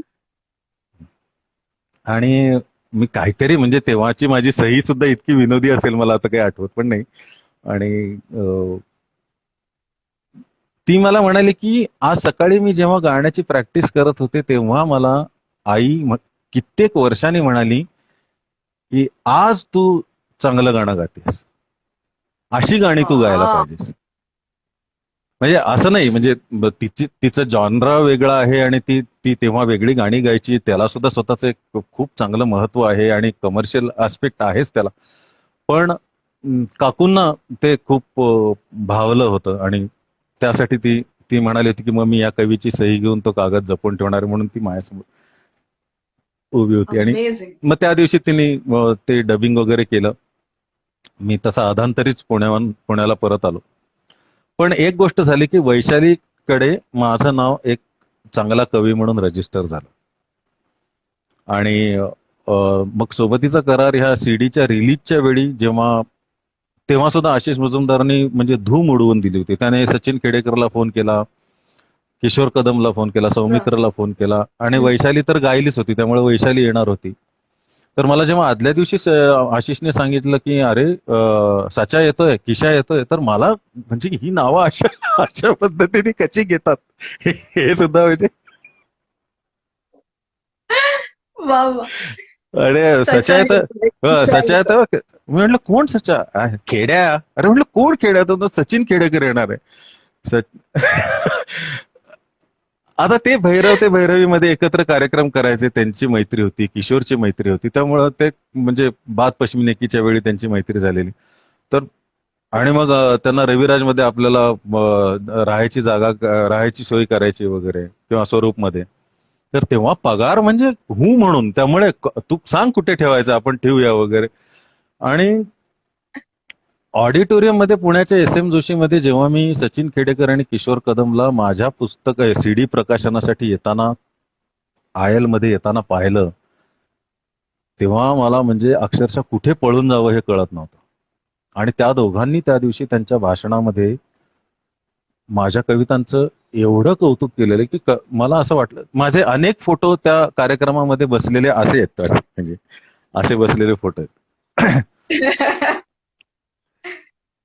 किशोरने गालिब तू कुठेसी कविता वाचली आणि त्यानंतर अनाऊन्स केलं की ही कविता माझी आज परिपूर्ण झाली कारण मला माझा गालिब सापडला, असं म्हणून माझ्याकडे हात केला होता. माय गॉड.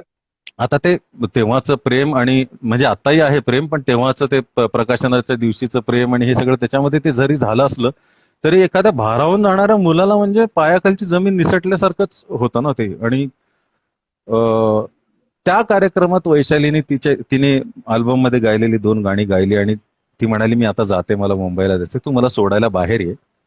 आणि बाहेर आल्यानंतर ती कारमध्ये बसताना म्हणाले की आता बास, आता इंडस्ट्रीमध्ये यायचं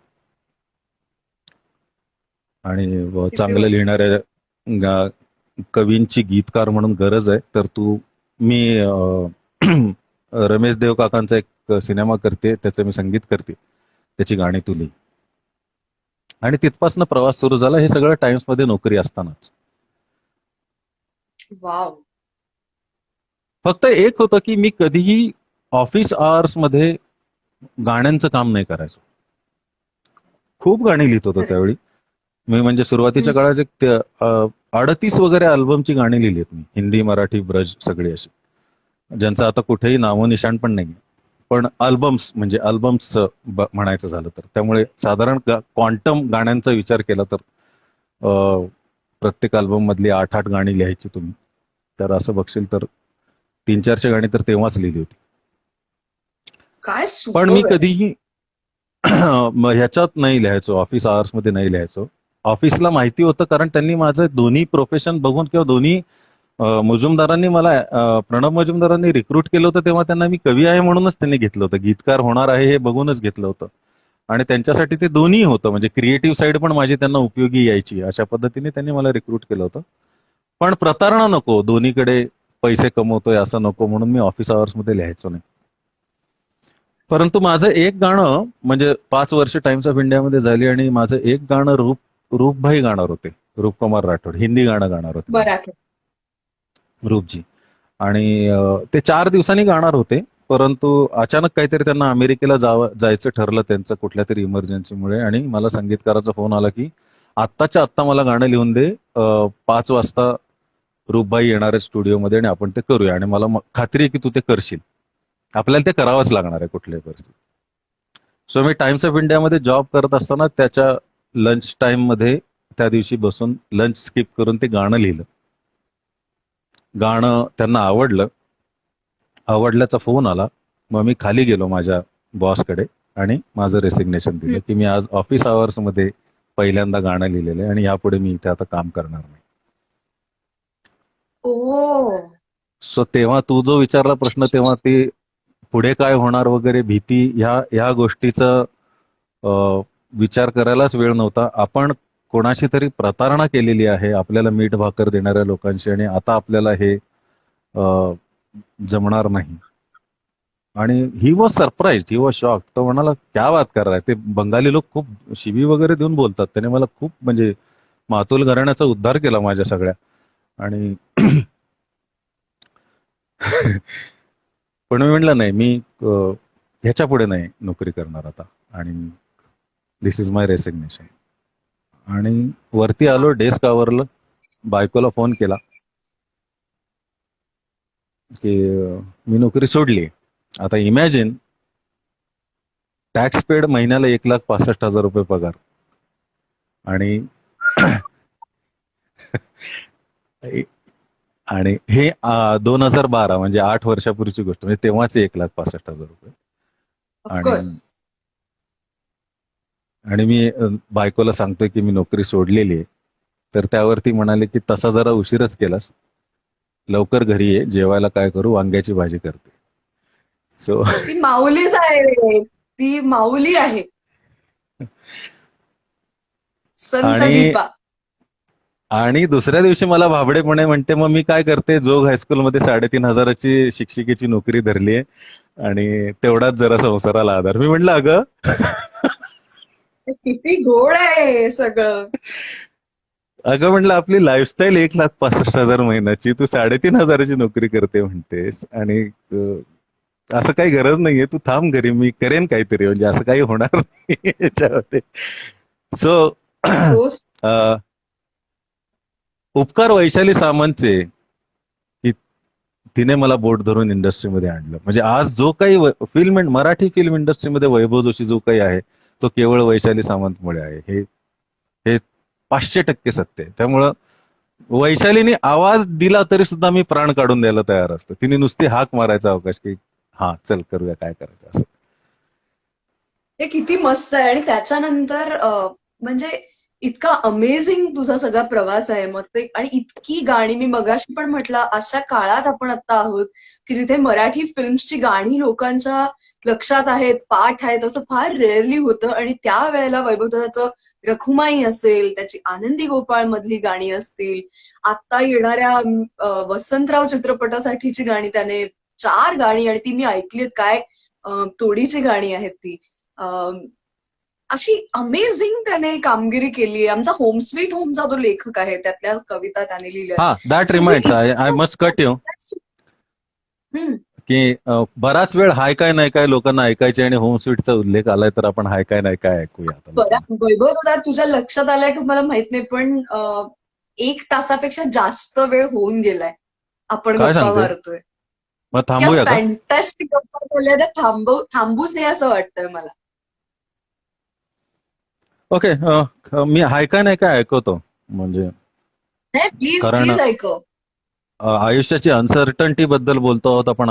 माझं आयुष्य ज्या पद्धतीने गेलं आणि आपल्याला, म्हणजे मी नेहमी या कवितेच्या आधी सांगतो तसं, की आपल्या सर्वांमध्ये चेहरा मोहरा वेगळा असला, स्वभाव वेगळे असले तरी एक साम्य असतं, की आयुष्यात आपण कागद पेन्सिल हातात घेतली की चित्र काढायला लागल्यानंतर पहिल्यांदा 3 त्रिकोण काढतो, त्याला आपण आपले डोंगर म्हणतो.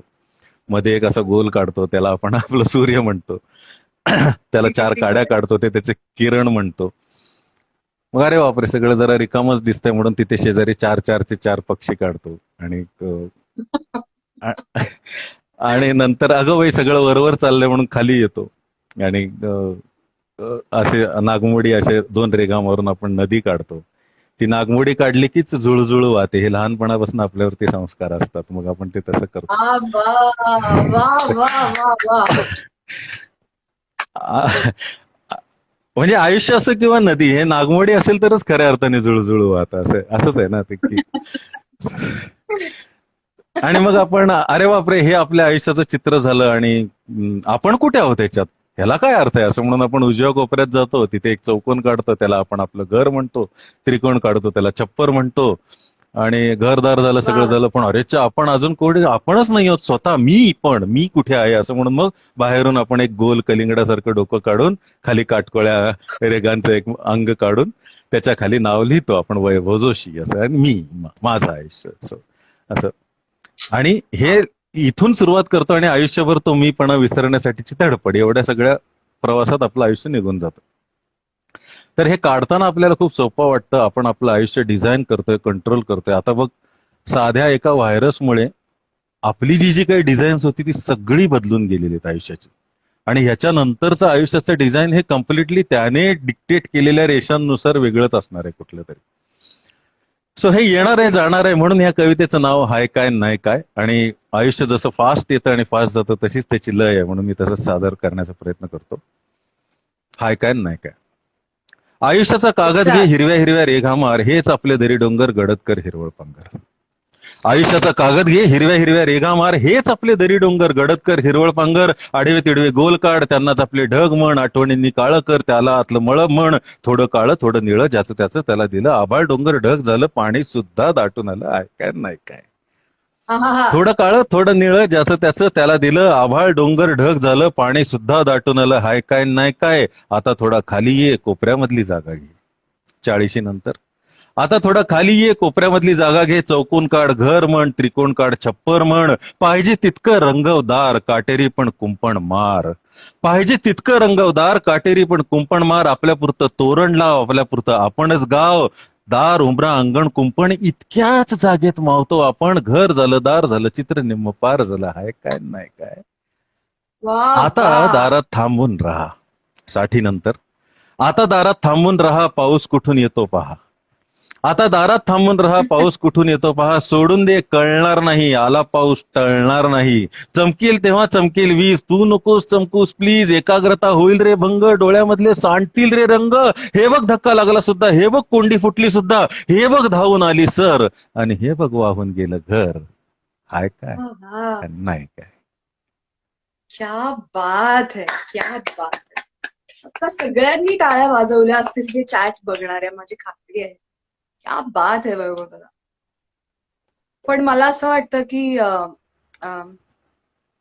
या गप्पांचा, आणि मला इथे अनेक लोकांच्या कमेंट्स दिसतात की या अशा संपणाऱ्या गप्पा नाहीत, हो ह्या 1 तासात मावणाऱ्या गप्पा नाहीत. त्याच्यामुळे हो या सगळ्यांप्रमाणेच मीही तुला रिक्वेस्ट करते की प्लीज आपण, तुझी हरकत नसेल तर आणखीन एक भाग या गप्पांचा करू.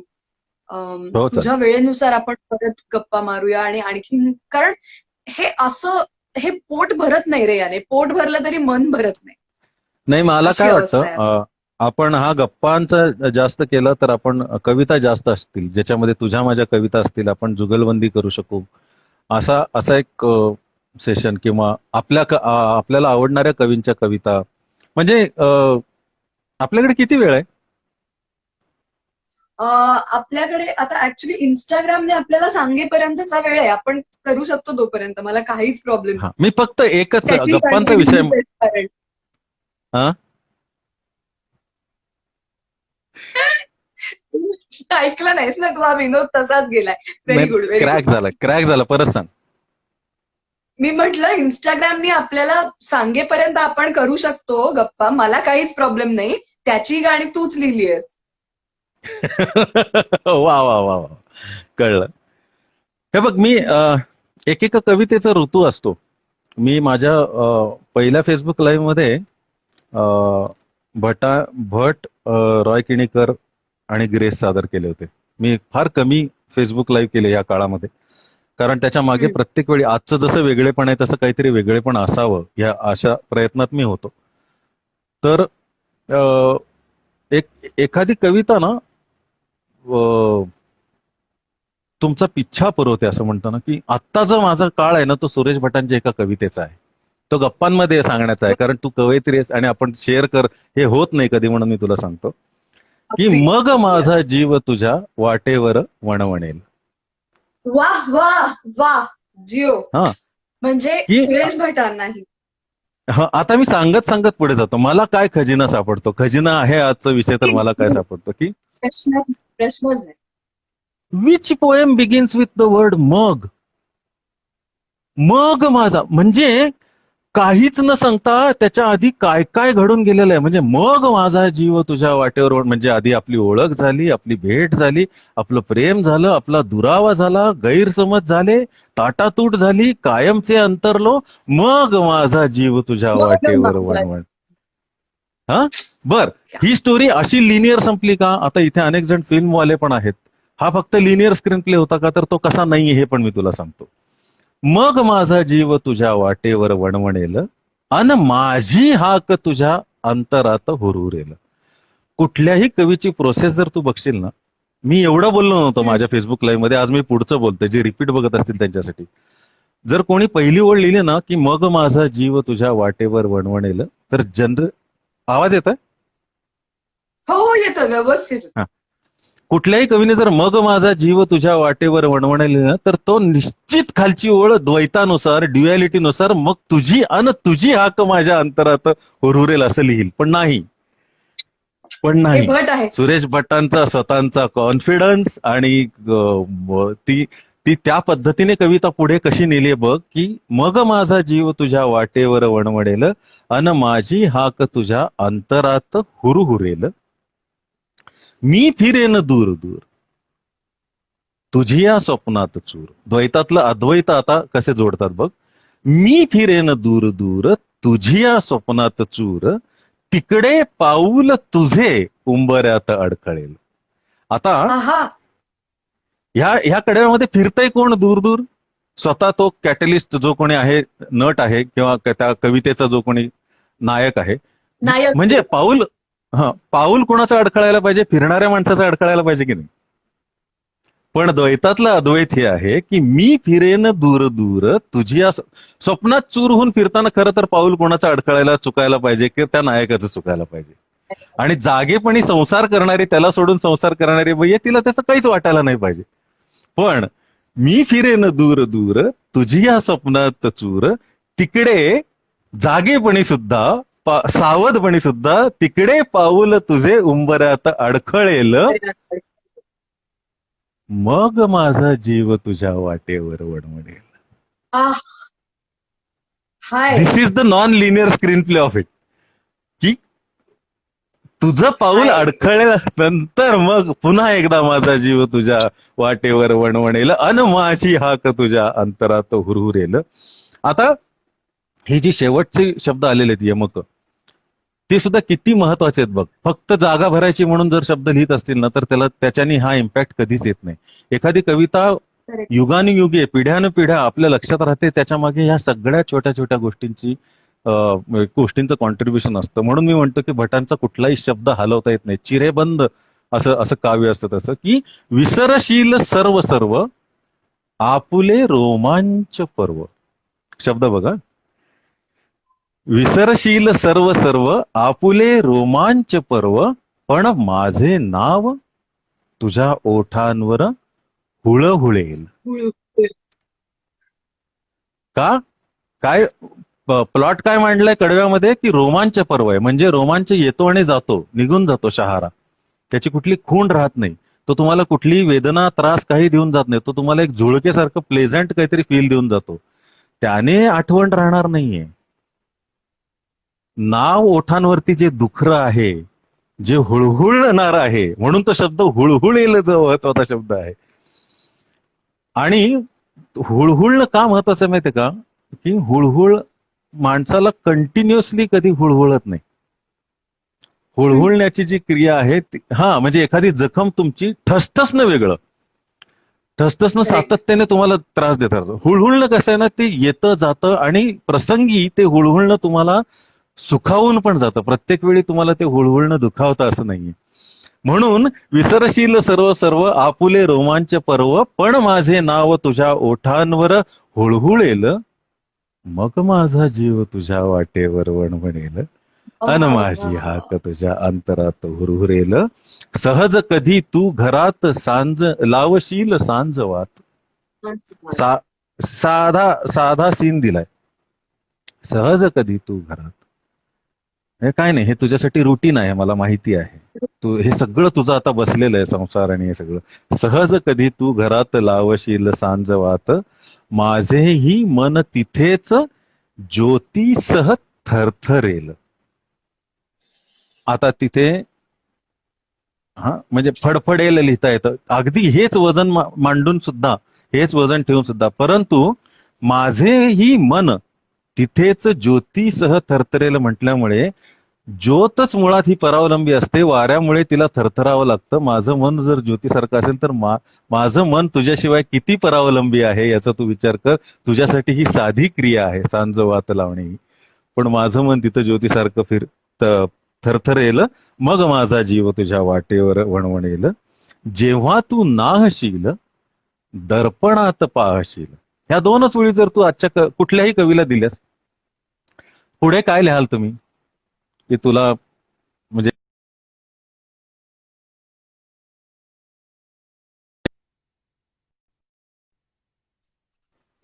शॅम्पू ते आलं, किंवा साबण आला, बॉडी सोप आला, म्हणजे काहीतरी याच्याशी रिलेटेड, सुंदर गोरं दिसण्याशी निगडीत वगैरे असं. तर जेव्हा तू नाहशील दर्पणात पाहशील, माझे अस्तित्व माझे अस्तित्व तुझ्या आसपास दरवळेल. तू कितीही बाकी सगळं ते कर, पण माझ्या अस्तित्वाचा जो कस्तुरी मृगाचा जो घमघमाट आहे कस्तुरीचा, तो नाही, त्याला काहीही मॅच होऊ शकणार नाही. It will override everything. आणि हे झाल्यानंतर सुद्धा मग माझा जीव तुझ्या वाटेवर वणवणेल.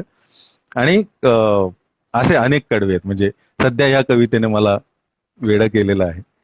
सो वा वा. आणि आम्हालाही आता या कवितेने तितकंच वेडं केलंय. वैभव दादा, काल आपण जो कार्यक्रम केला त्यात सुद्धा सुबोधनी सांगितलं, किंवा आत्ताही काही लोकांच्या मी कमेंट्स वाचते त्याच्यातही ते आलंय, पण सिरियसली पोएट्री ऍप्रिसिएशन, कविता समीक्षण म्हणूया किंवा कविता आस्वाद म्हणूया, त्याला आस्वाद हा जास्त चांगला. तर या बाबतीत काहीतरी तू करावंस आणि त्याचा आस्वाद आम्हाला सगळ्यांना घेता यावा, अशी माझी खरंच तुला रिक्वेस्ट आहे आज या माध्यमातून. थँक्यू. आणि खरंच माझी इच्छा नाहीये हा गप्पा आता संपवायत, पण actually the clock is ticking, कारण ती इन्स्टाची वेळ कमी कमी होत चालली, म्हणजे अगदी शेवटच्या काही मिनिटांमध्ये आपण आहोत. पण मला असं वाटतं एका तुझ्या कवितेनी आत्ताच्या गप्पा आपण संपाव्यात, कारण पर्यायच नाहीये. म्हणजे मला जसं होतंय, कारण माझ्या स्वतःच्या इतक्या फरमाईशी मी आज ठरवल्या होत्या खरं म्हणजे, की तुला ही कविता म्हणायला सांगू, ही कविता म्हणायला सांगू, आणि ते तसंच आहे, म्हणजे किती केलं तरी मन भरत नाही असं आहे. तर एखादी प्लीज कविता तुझ्या आवडीची, तुला जी आता ऐकवावीशी वाटते अशी कुठली तरी मला कविता आपण आय एम होपिंग की मी ज्यांच्यासाठी ही कविता ऐकवतोय ते हे सेशन बघतील. मला ही आज एका कोणासाठी तरी ऐकवायची. सो वा. छोटीशी आहे. काय चुकलं, किती चुकलं, काय चुकलं, किती चुकलं, कोण भिजलं, कोण सुकलं, काय चुकलं, किती चुकलं, कोण भिजलं, कोण सुकलं, पुलाखालचं पाणी सुद्धा वाहून वाहून वाहून थकलं. वा. पुलाखालचं पाणी सुद्धा वाहून वाहून वाहून थकलं. पाणीच काय पूल सुद्धा वाहून गेला आहे. पाणीच काय पूल सुद्धा वाहून गेला आहे. पण एक पाऊस माझ्याकडे राहून गेला आहे. एक पाऊस माझ्याकडे राहून गेला आहे. क्या बात है. एक राहुल गवाणकर म्हणून आहेत, त्यांची मला आता एक कमेंट दिसते की कविता आम्हाला अशा शिकवल्या गेल्या असत्या तर. हा. माझ्या मते सगळ्यांच्या मनातलं राहुल बोललाय आता इथे. बरं, पण एक पाऊस क्या माझ्याकडे बात है. राहून गेला आहे याच्यावरती श्लेष आहे बरं का. एक पाऊस माझ्याकडे वा. राहून गेला आहे. किशोर वा कदम वा. माझ्याकडे येऊन राहून गेलाय अनेकदा.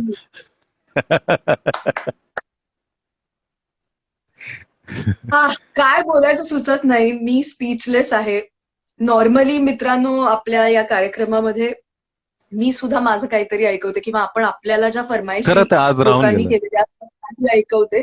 पण नाही, राहून गेल्यापेक्षा मला असं वाटतंय की जे मिळालंय ना ते इतकं आहे की तेच साठवून ठेवावं असं वाटतंय मला. आता त्याच्यात आणखीन भर घालावीशी इतर कुठल्याही गोष्टीची वाटत नाहीये.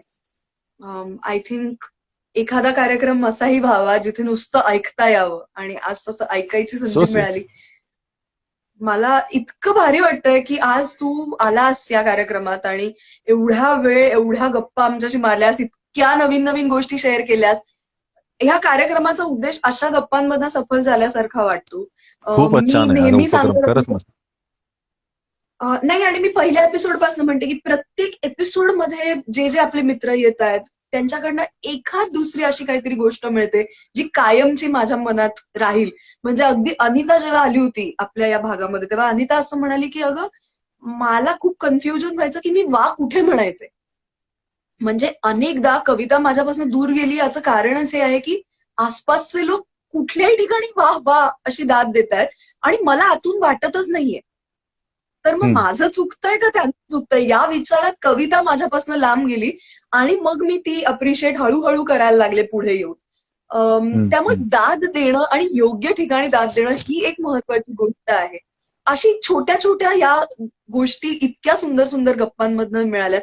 तशाच आजही कायम जपून ठेवाव्या अशा गोष्टी माझ्या मते आपल्या या चॅटमधनं तू आम्हाला देऊन गेलायस. त्यामुळे thank you so much. Thank you. My pleasure, my pleasure. I hope भेटूया तुलाही आपण. मजा आली असेल या गप्पांनी. खूप जास्त, खूप जास्त म्हणजे अं, एका अर्थी तू आपल्या छातीवरचा भार हलका करणारा माणूस पण आपल्याला हवा असतं. आणि तू म- अगदी माझ्या सख्या बहिणीसारखी आहेस धाकट्या, आणि माझ्याशी वाटेल तशी वागू शकतेस हे तर जगाला माहिती.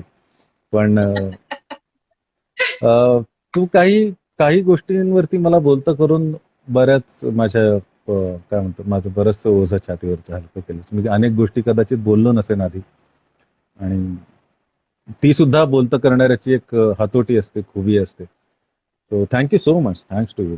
आणि भेटूया परत. आणि प्लीज आपण म्हटलं तसं ह्याचा दुसरा भाग पार्ट 2 किंवा एक करू. स्वतंत्र नवीन विषयावरचा एक भाग खजिन्याच्या निमित्ताने आपण करूया. आणि मला तरी ह्याच्यात खूप मजा डन. येणार आहे असं. My word to you. Promise. नक्की करूया. Yes. So thank you once again, thank you. आणि मी आता तुला बाय थँक्यू. बाय बाय करते बाय. सगळ्यांना नमस्कार. आणि लवकर सगळ्यांना परत नमस्कार. भेटूया. थँक्यू.